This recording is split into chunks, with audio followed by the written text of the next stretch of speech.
Y en a marre. Y en a marre. Y en a marre. Y en a marre. Y en a marre. Y en a marre. Y en a marre. Y en a marre. Y en a marre. Ce qui se passe, c'est que vous constatez de visu, vous êtes des journalistes. Vous voyez que la commune elle est fermée, même si aujourd'hui on est en début de week-end. Mais vous savez, si vous venez ici, je vous défie, vous venez ici un lundi, vous n'allez pas trouver le maire, vous n'allez pas trouver le premier adjoint, ni le deuxième adjoint, ni le secteur municipal. Les populations sont là, ils sont témoins. Si ce que je dis, ça ne tient pas, ils sont là. Ils peuvent répondre. Donc, vous ne le trouverez pas ici. Pour vous faire un extrait, un certificat de mariage, ou bien comment dirais-je, une copie littérale, ou bien, je ne sais pas, un certificat de résidence, vous êtes obligé de prendre un rendez-vous avec le secteur municipal parce qu'il loge à Bandafassi. Il est de Bandafassi. Donc, ça, c'est un drame. C'est quelque chose que nous fusillons. Nous l'avons dit au point de presse. Et nous avons dit au point de presse. Maintenant, aujourd'hui, nous le réitérons au niveau de la marche pour que les autorités sachent que c'est la seule commune qui est fermée dans le Sénégal, qui ne fonctionne pas.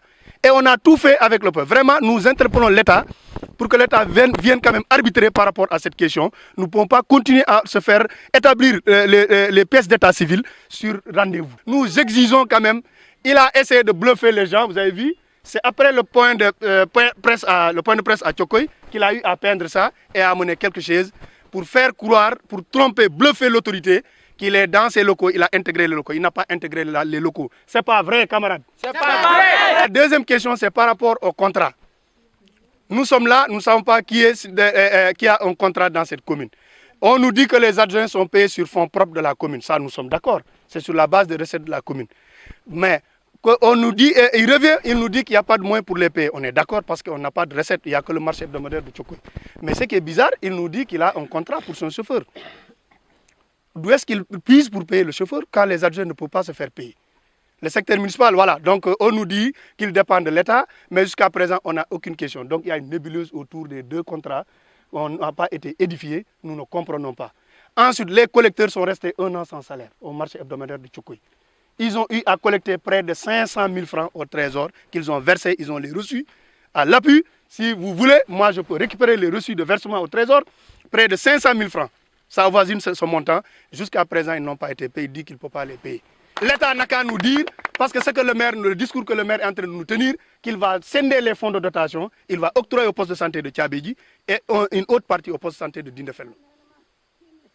L'État n'a qu'à arbitrer parce que ça ne peut pas continuer. Vous avez vu, le poste, il est à l'origine du blocage au niveau du comité de santé du poste. Nous n'avons pas de comité de santé. Vous avez vu un comité de santé où tout le monde est membre dans une même famille, chez le maire. Vous l'avez une fois vu.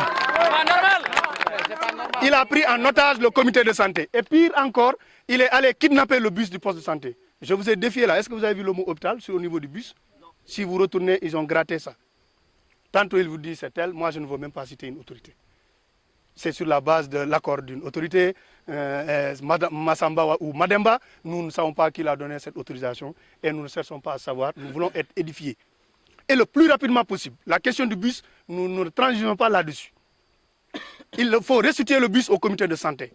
Aucun maire au Sénégal ne garde des fonds. Si le bus appartient au poste de santé, qu'on le restitue au poste de santé. S'il y a un papier qui dit que le bus maintenant a été rétrocédé au niveau de la commune, qu'on le sache. Et si ça a été rétrocédé au niveau de la commune, ce n'est pas au maire de recruter un chauffeur, de le payer, comme on le dit mano à mano les Espagnols, mais il n'y a même pas de contrat ou bien quoi que ce soit. Il dit qu'il paye un apprenti, il paye un chauffeur, le reste du montant, il garde. Quand un maire garde l'argent de la commune, il doit aller en prison si nous sommes dans un état de droit. Donc par rapport à ça, nous voulons le plus rapidement possible la restitution du bus. Je vous prends à témoin les journalistes, le bus du poste de santé est dans les mains du maire. Il a recruté un chauffeur et un apprenti et il garde les fonds.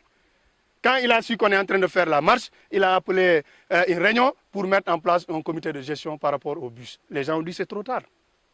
Vous avez dit que nous ne sommes pas mêlés ni de près ni de loin. Donc aujourd'hui, pourquoi vous nous appelez pour faire une réunion pour la gestion du bus? Continuez à garder le bus. Mais de toute façon, s'il ne restitue pas le bus, si le bus appartient au poste de santé, qu'on le restitue. Si dans la carte grise, il n'y a pas le nom du poste de santé, c'est le nom du maire, qu'on le sache. On veut être édifié.